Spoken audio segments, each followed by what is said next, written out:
cement. So these tests are very essential before it is actually being put into use. So our IS code specifies two different types of tests. One is physical test and the other is chemical test. So we'll be seeing about these physical tests and some chemical tests as well. So first we'll start with fineness. So fineness is a very important property of cement. Like the hydration starts at the surface of the cement particles. So if you have the cement particles, this hydration will start at the surface of the cement particles. So obviously more is the surface area. Like if you have finer particles, then you'll have more surface area. That means the hydration will take place faster. So this fineness is one of the most important criteria in cement. So this is usually measured by specific surface. Like you will try to find out the surface area per kilogram of the cement. So our IS code specifies two different methods to find out this fineness of the cement. One is sieve method, which is rarely used, and the most commonly used method is this air permeability method. So in this sieve method, what you do is you take 100 gram of cement and break all the air set lumps with the help of fingers, and then you sieve it through a 90 micron sieve. So whatever particles pass this 90 micron sieve, like you will sieve it for 15 minutes, and this residue which is left over on the sieve should not exceed 10% for ordinary Portland cement. So here it is measured in terms of percentage which leaves as residue in this 90 micron sieve. So the problem in this is some particles are even finer than this 90 microns. So it is not a good test to measure this fineness. That is why we go for this air permeability method, where we measure the total surface area of the particles per unit weight of the material in centimeter square per kilogram. So for this air permeability method, we saw that fineness is defined by the specific surface, which is in meter square per kilogram or centimeter square per gram. So for ordinary Portland cement, the minimum that should be there is 2250 centimeter square per gram. It should be greater than at least this specific surface. So there are two apparatus which is usually used to measure fineness by this air permeability method. So one is Lea and Nurse, and another is Blaine air permeability apparatus. So here this image shows here Lea and Nurse air permeability apparatus. What they do here is, so you have a cement bed here, and this air pressure is applied. So you will try to find out the relationship between this flow of air through the cement bed and also the surface area of the particles comprising this cement bed. So you will know the relationship between the flow of air through the cement bed and the surface area of these particles. So based on the porous nature of this, lot of air will pass through, or sometimes lesser air will pass through this compressed air. So based on that, it is measured.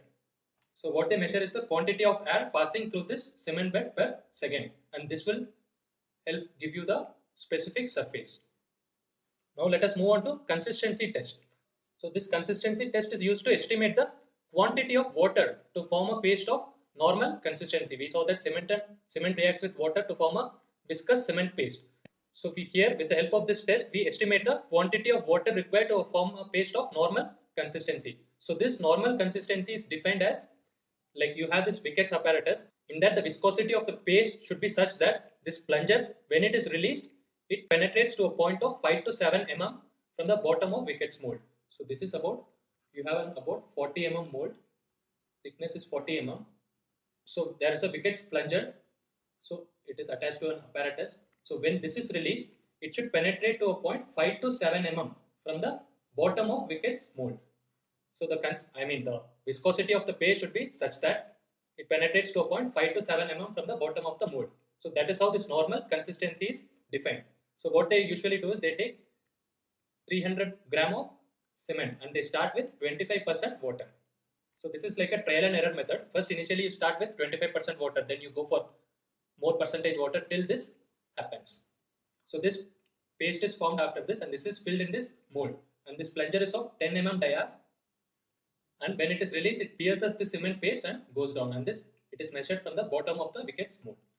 So the amount of water is, like here you added 25% water, then you go for 28% water. By the trial and error, till this point is reached, you keep on doing it and find out the quantity of water. Now another test is about the initial and final setting time. So first let us understand what is this setting. So when this cement and water is added, initially it is in plastic state. It is very soft and it can be molded into any sort of shape. But with time, what happens is it starts stiffening. So this setting refers to the stiffening of cement paste, that is solidification from plastic state. So in this setting also there are two different types of thing. One is known as initial set and another is known as final set. So initial set is nothing but the beginning of solidification.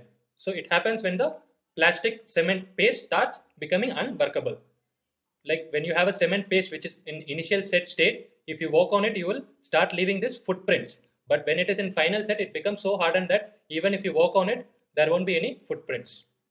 So at final set, it solidifies completely and it starts gaining strength. So to find out initial and final setting time, we use something called Vickett's apparatus. With the help of Vickett's apparatus, we will find out the initial and final setting time.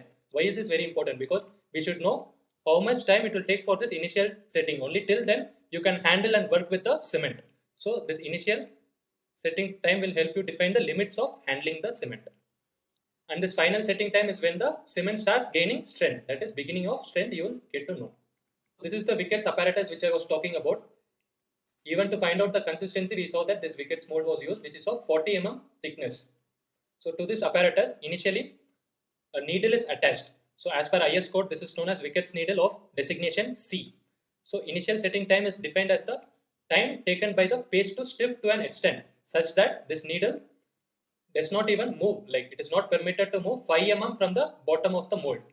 So from the bottom of the mold, like 5 plus or minus 0.5 mm, it is not permitted to move more than this 5 mm measured from the bottom of the mold. So that state is known as this time taken for that is known as initial setting time. So with each passing minute, you keep on releasing this needle and find out the penetration. Once it starts going beyond this 5 plus or minus 0.5 mm, you will note down this, you will stop the stopwatch and note down this time. That is known as initial setting time. And for final setting time, what you do is you change this attachment to an annular attachment which is designated by F as per IS code. So it is defined as the time after which cement paste it starts hardening. It becomes so hardened that even this annular attachment will not leave any mark. This needle may leave a mark, but this attachment does not leave any mark or impression. Like earlier we saw that final setting means even if you walk on it, there will be no footprints. Similarly, if this attachment is released, it should not leave any mark on the cement paste. So one interesting thing to note here is that when we talked about fineness of cement, with increase in fineness, more is the specific surface, like the surface area is more, so it starts hydrating very rapidly. So that means with increase in fineness, the setting time decreases. And also increase in water beyond this consistency limit increases this setting time. Now let us move on to test about soundness. So what is soundness? Soundness is nothing but the ability of the cement paste to retain its volume after setting. So once it sets over a long time, sometimes the cement will expand or shrink. So how to avoid this? This is ensured by limiting the quantities of free lime or magnesia. If these are present in excess, it will lead to expansion. So IS code recommends that this magnesia should be less than 6%. So these two usually cause the unsoundness in cement. Sometimes even this calcium sulfate also causes unsoundness, and also excess of gypsum. So earlier we saw that we add this gypsum to prevent the flash set due to this alumina. If this gypsum goes in excess, sometimes this will exist in free state and that will react and lead to expansion over time. So to obtain a very sound cement, we have to keep these materials in proper limits. For measuring this, there are two types of method. One is Le-Chatelier method and another is autoclave method. Both are recommended by IS code. So first let us see about this Le-Chatelier method. So first cement paste is prepared. Like we add 0.78 times the water required for normal consistency. So we saw about consistency test.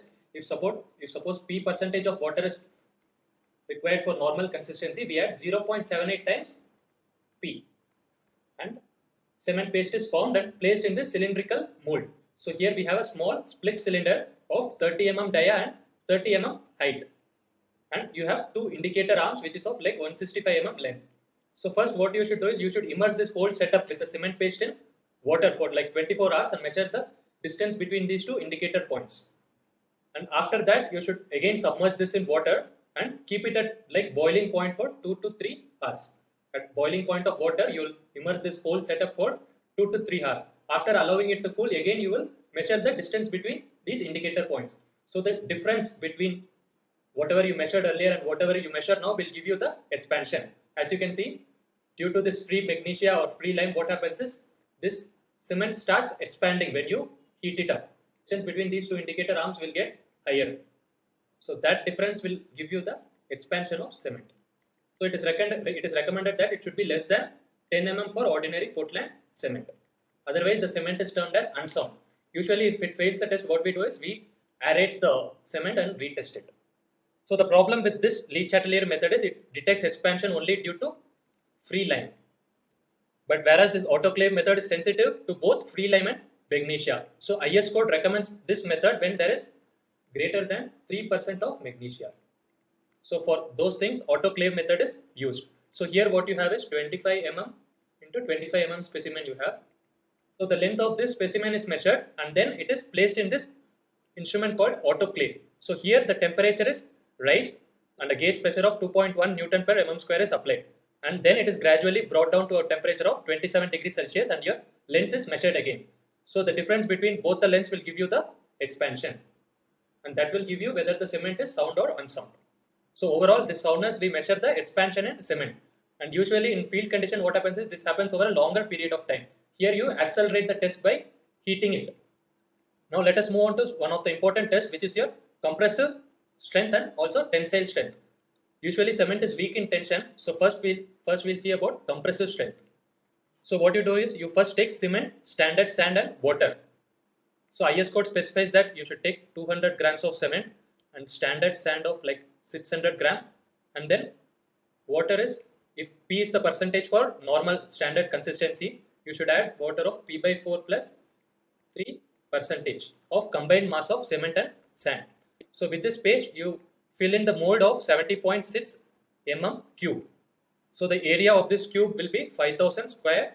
So after this mold is prepared, you compact this mortar. Mortar is nothing but whatever you paste you got by mixing cement, sand and water. So you compact this mortar by a vibrator for like 2 minutes with 12,000 revolutions per minute.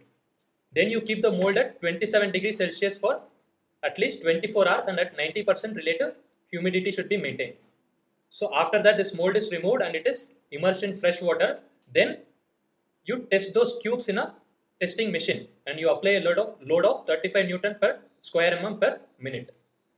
So you can, from this you can find out the compressive strength, like you can find the load at which it will start breaking. So that strength you will measure in Newton per mm square. So the minimum specified strength for like ordinary Portland cement of 33 grade is at 28 days it is expected that it should be at least 33 Newton per mm square. For tensile strength also, cement and sand are mixed in the ratio of like 1:3 and water is added P by 5 plus 2.5 the whole percentage. So this, after this mortar or cement paste is formed, and with that you make something called briquettes. Briquettes are nothing but the shape will be something like this. So this cement paste, which is made out of this cement, standard sand and water, it will be filled into this briquette sort of mold, and after 24 hours you will take it out. Then you will apply a stretching load with the help of this machine, and that stretching load will be 0.7 Newton per square millimeter. So after applying the stretching load, it should not break. Minimum load of at least 2 Newton per mm square after 3 days. Like 3 days after the cement paste was formed, and it should be at least stretched to a load of 2.5 Newton per mm square after 7 days of hardening. Also, one more thing to note here is that 6 briquettes are formed and an average of all these 6 are taken. Now let us move on to the other test, which is heat of hydration. So we know that when cement mixes with water, and it is an exothermic reaction. So there is liberation of heat. So why do we need to know the heat of hydration? So what happens when you make this concrete is, with the help of the cement, when you make this concrete, so the concrete exposed to the surface, this gets cooled very faster when compared to the bottom surface. So because of this, some shrinkage cracks can develop resulting from the stress. So that is why we need to know this heat of hydration. So for this, calorimeter is used and this heat is measured in calories per gram. So for ordinary Portland cement, the heat measured in calories per gram should be less than 65 calories per gram at 7 days of hardening, and for at 28 days it should be less than 75 calories per gram. Let us move on to the last physical test, which is measuring the specific gravity.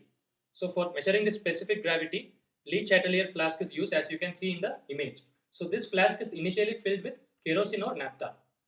So after filling this with kerosene or naphtha, what you do is you take a weight amount of cement, approximately about 64 grams of cement. Then you introduce that cement in small quantities, one by one, into the flask. So when you do that, obviously this kerosene or naphtha does not mix with cement and it gets displayed. So with that displacement, you will get to know the displaced volume of this kerosene. Now you know the weight as well, and also you know the displaced volume. With that, you can easily calculate the cement density, and with cement density, you can calculate the specific gravity of cement. So cement density is nothing but the weight of cement by displaced volume. So this will give you the specific gravity of cement. Freshly grounded cement, when it is exposed to air, what happens is it absorbs the moisture and CO2. So when that happens, the specific gravity decreases because it is absorbing moisture and CO2. Its volume kind of increases. So the specific gravity decreases when the cement is exposed to air. Now we will see about some chemical test which is given by IS 4032. So the first one is loss on ignition. So what they do here is they take 1 gram of cement and it is kept in a muffle furnace for about like 1000 degrees centigrade. So the loss in weight should be less than 4%. After it is taken out from the furnace, it is measured, the weight is measured and the loss in weight should be less than 4%. So that should be your loss on ignition. And there is one more thing which is known as the chemical composition. So here the formula is given like this. So we know this is calcium oxide, this is sulfur trioxide. We also have on the denominator we have silica, alumina and iron oxide. So this is also known as lime saturation factor percentage.